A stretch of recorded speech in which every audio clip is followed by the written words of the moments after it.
Ce changement, on l'a fait parce que l'hémicycle est en travaux. Donc on a fait une rénovation thermique, une rénovation pour pouvoir aussi projeter des documents modernes.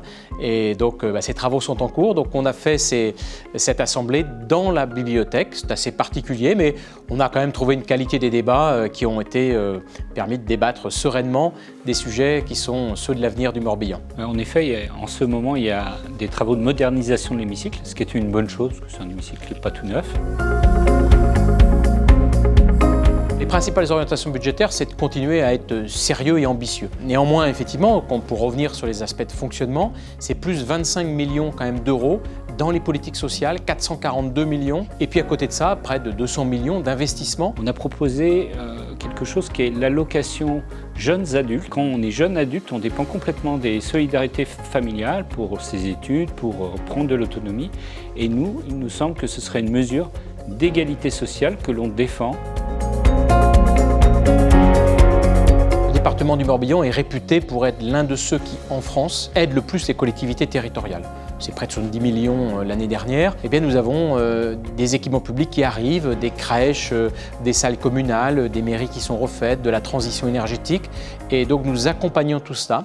Une des mesures qu'on avait préconisées, c'est-à-dire le bonus écologique, a été mise en œuvre. On souhaiterait bien comprendre à quel point il a été utilisé, à quoi il sert exactement. L'égalité entre les hommes et les femmes, c'est une politique majeure, c'est un enjeu, une ambition majeure à l'échelle départementale. Nous avons aussi plein d'autres politiques où nous veillons à favoriser l'égalité entre les femmes et les hommes dans des politiques sociales, dans des politiques sportives, dans bien d'autres domaines. Et c'est ce rapport complet que nous avons pu présenter et débattre. Il y a quelque chose qui est mis en œuvre sur le département depuis quelques années, 2 ans maintenant, et notamment sur le Pays de Lorient, qui s'appelle l'écoutille. C'est quelque chose qui marche bien et on souhaiterait, et on a proposé que ça puisse être étendu à l'ensemble du territoire morbihanais. On a présenté notre rapport annuel sur le développement durable. On va par exemple, le mois prochain, voter le schéma départemental des espaces naturels sensibles et de la biodiversité qui va s'appliquer pour les 10 ans à venir et qui formalise quelque part notre ambition. Nous innovons pour réduire notre empreinte carbone et lutter contre le changement climatique. J'ai dit que, à mon sens, il fallait réinterroger tout ce qui est le volet routier. Le transport routier en voiture se développe. En France, c'est le seul poste qui augmente en termes d'émissions de gaz à effet de serre, donc il y a une urgence à réduire de ce point de vue-là. On doit mener un ensemble de politiques à destination des jeunes pour qu'ils puissent trouver un hébergement ici sur le territoire.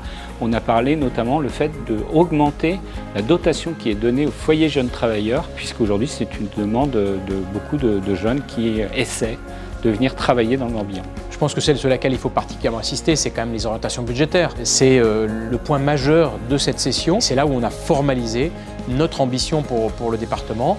Un département qui a moins de ressources que les autres, qui sollicite moins le contribuable, mais qui investit plus et finalement qui est mieux géré. C'est ça qu'on a voulu faire passer et donc montrer aux Morbihanaises et Morbihanais qu'ils ne vont pas être soumis à plus de contributions, bien au contraire, mais qu'on continuera à les accompagner dans leur quotidien.